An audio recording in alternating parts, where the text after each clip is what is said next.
amigas, amigos, sean bienvenidos como cada semana a este su canal, Praxis Jurídica, la ciencia del derecho al alcance de todos.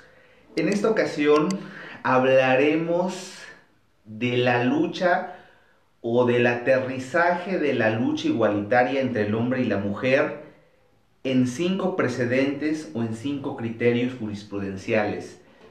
Es por ello que en esta ocasión, en Praxis Jurídica, hemos decidido denominar a este programa las 5 de la igualdad de género, haciendo referencia a las 5 sentencias que la Suprema Corte de Justicia de la Nación trata de recuperar para lograr este paradigma igualitario entre el hombre y la mujer. Sin más, vamos a comenzar con un pequeño contexto histórico y sí es importante hacer notar que esta lucha igualitaria ha aterrizado o ha reestructurado varios paradigmas.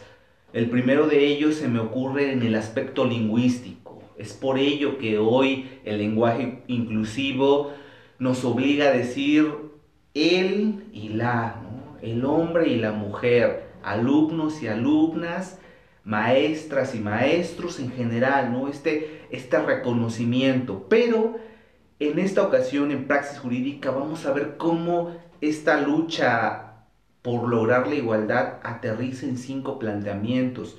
Otra cosa importante que quisiera comentarles es que no es una lucha que derive del siglo XXI. Ya por allá en 1791, Olympe de Gouges, esta filósofa francesa, rompe con este paradigma de los derechos del hombre y del ciudadano de 1789, denominándolos derechos de la mujer y de la ciudadanía en un lenguaje que recupera o que reconoce la existencia de la mujer en un ámbito sociocultural y jurídico, por supuesto, ¿no? Y de reconocimiento de derechos fundamentales.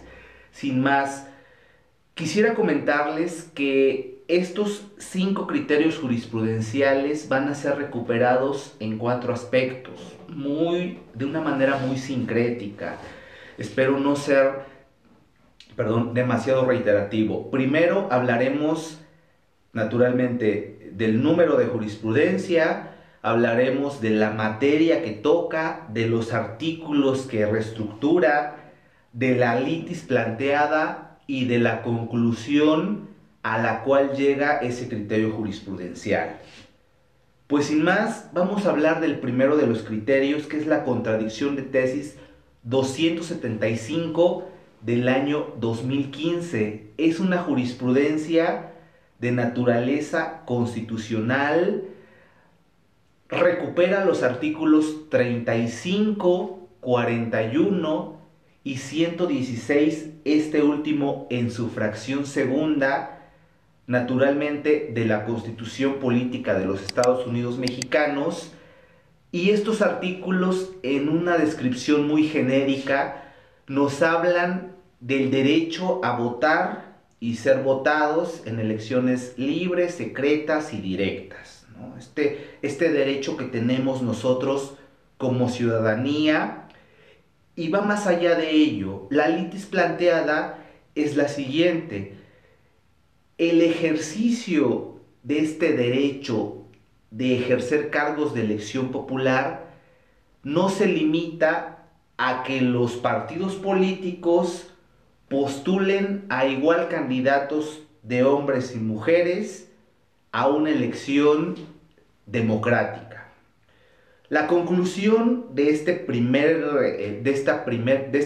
criterio jurisprudencial obliga a las legislaturas de las entidades federativas a generar los mecanismos necesarios para garantizar una equidad de género. Esto es, no solamente que los partidos postulen a mujeres, sino que garanticen, mediante el principio de representación proporcional, que las mujeres ocupen los escaños, ocupen los curules en las legislaturas locales. Esa sería nuestra primera conclusión y ese sería nuestro primer criterio jurisprudencial de las 5 de la igualdad de género. Vámonos con el segundo criterio, que es el amparo directo en revisión 2730 del año 2015. Esta es una jurisprudencia bien bonita y bien importante. Y vámonos con los elementos. Primero, es un criterio jurisprudencial en materia familiar. Lucha o reestructura el artículo 260 de la Ley de Relaciones Familiares del Estado de Zacatecas, perdón. Tercero, esta litis se plantea por una discriminación indirecta en contra de la mujer. Y antes de que vayamos a las conclusiones, quisiera parafrasear el artículo 270 que existía allá por el año del 2015 para que analicen la progresión cultural que ha tenido esta sociedad mexicana. Voy a hacer una paráfrasis, no lo vamos a recuperar a la letra, pero en sí el artículo decía, abro cita, la mujer tiene la obligación de atender todos los asuntos domésticos y podrá realizar actividades remuneradas, sí, solo sí, con el permiso del esposo. Cierro cita. Ojo, qué bonita descripción y es un tanto sarcástica mi afirmación, porque imagínense, este artículo, si lo vemos a la luz del siglo XXI, es claro que representa una discriminación indirecta. ¿Por qué?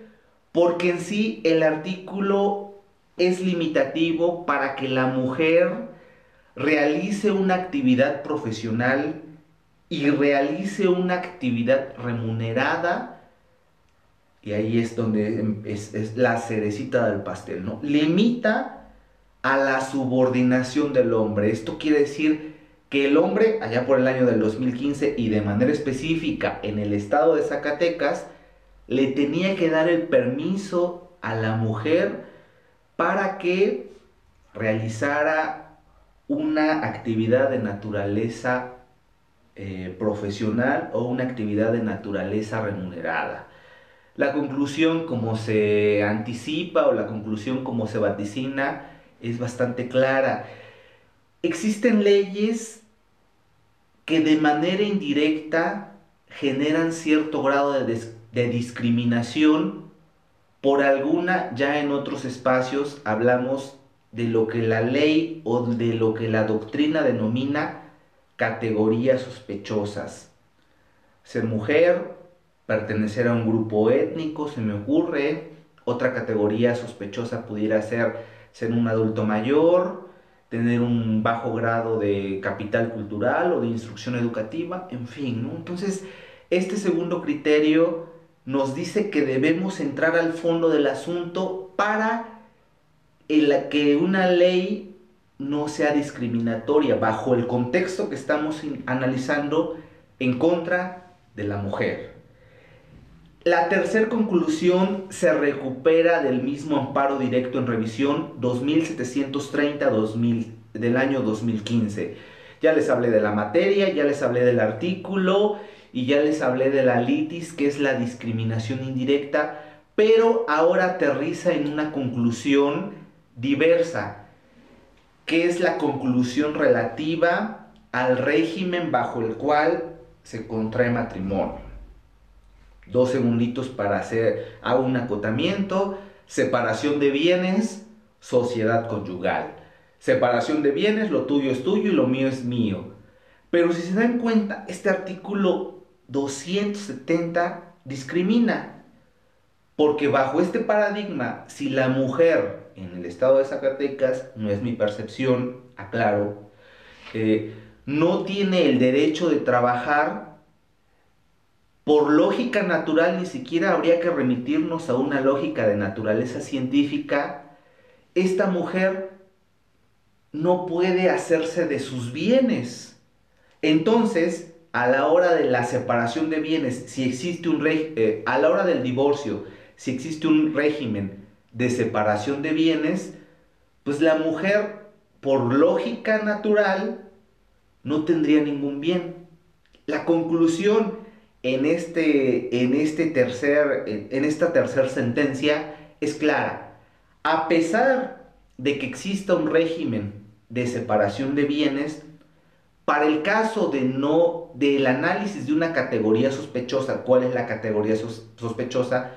Pues el hecho de que la mujer no trabaje, se sospecha, ¿no? Por eso de ahí el nombre, categoría sospechosa, regreso.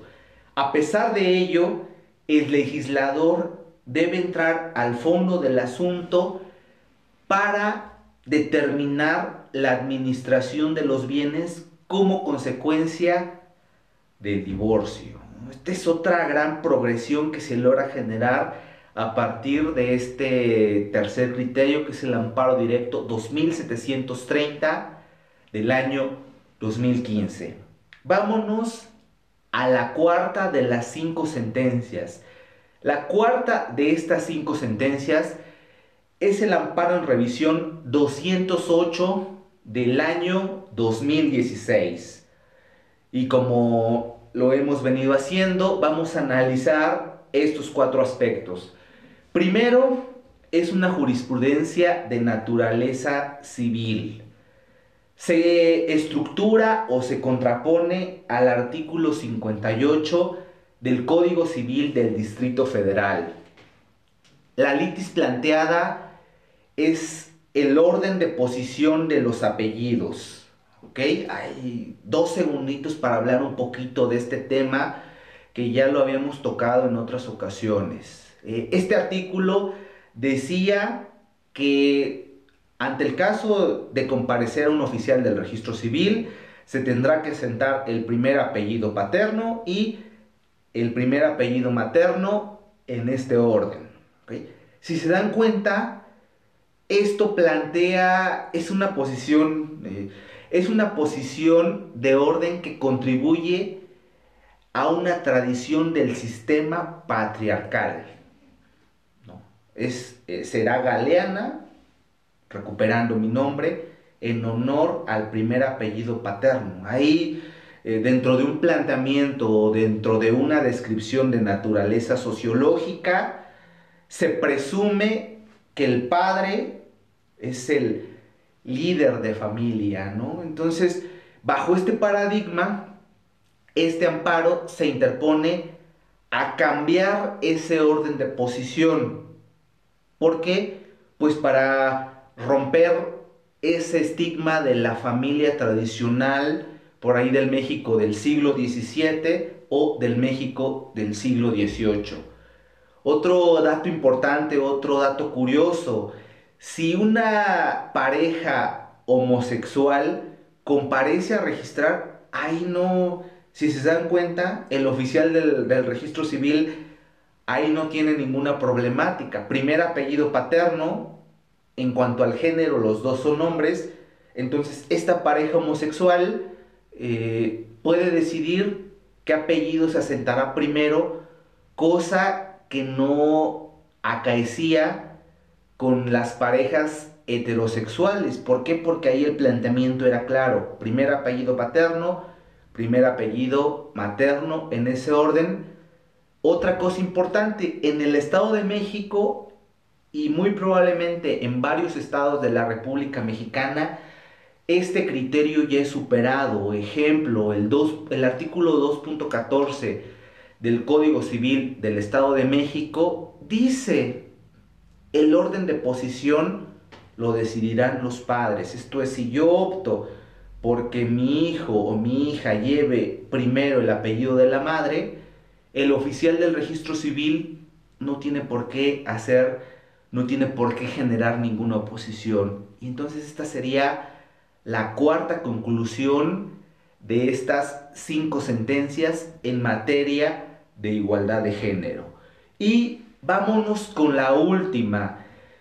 La última sentencia es el amparo directo en revisión 1058 del año 2014. Es una jurisprudencia de naturaleza constitucional. Segundo, recupera los artículos 1 y cuarto de la Constitución Política de los Estados Unidos Mexicanos. Tercero, la litis planteada, la discriminación indirecta de la que puede ser objeto una mujer generada por las leyes, ¿no? Y aquí es donde este es uno de los paradigmas o este es uno de los planteamientos más importantes, porque pudiéramos pensar que las leyes no discriminan, pudiéramos pensar, cosa que no es así. Habría que entrar un poquito a la doctrina y esa sería la litis de esta última, o de esta quinta sentencia, sería la litis de esta. Habría que entrar un poquito a la doctrina y habría que considerar que existen leyes que discriminan de manera directa y leyes que discriminan de manera indirecta, ¿no? Este es un planteamiento de naturaleza teórica. Y fíjense cómo esta conclusión puede tenderse a mucho análisis y puede ser hasta un poquito, puede surgir cierto grado de polarización. ¿Por qué? Porque la conclusión de este quinto criterio jurisprudencial nos dice que la ley, para que no discrimine ni indirecta ni directamente, debe atender las diferencias biológicas para lograr la igualdad. Y aquí es donde colisiona nuestro pensamiento igualitario. Debe atender o debe analizar las diferencias biológicas para lograr la igualdad. Y ojo aquí, ¿no? ¿Por qué si buscamos la igualdad, la quinta conclusión nos dice que debe atender las diferencias biológicas? Vienen a mi mente dos ejemplos y vamos a dejar la conclusión abierta. Primero, temas de maternidad. El género femenino, perdón, es el exclusivo hasta ahorita de expulsar y de contener a un feto o a un sujeto dentro de su vientre, y temas de lactancia en aspectos ambos de naturaleza laboral. Entonces, y aquí es donde esta contradicción o este planteamiento que pudiera presentarse como una yuxtaposición se encuadra o toma coherencia. El legislador o la ley debe atender las diferencias biológicas para lograr la igualdad entre el hombre y la mujer. Punto. Pues bien, en una conclusión general, nosotros como ciudadanos podemos recuperar estos 5 criterios jurisprudenciales para ver cómo han evolucionado. Es una lucha sumamente difícil, lo comenté desde un principio, para que al fin de los días se busque este paradigma igualitario entre el hombre y la mujer. Pues bien, queridas, hablando de estos tópicos, amigas y amigos, espero que este video les haya sido útil y de manera honesta les hago el planteamiento. Si alguien tiene alguna duda con respecto a esta temática o a cualquier otra, no dude en escribirnos. De antemano les agradezco que nos sigan semana con semana y sus likes y sus comentarios. Hasta la próxima, me despido de ustedes, licenciado Ebert Rafael Galeana Balbuena, Praxis Jurídica, la ciencia del derecho al alcance de todos. Hasta la próxima.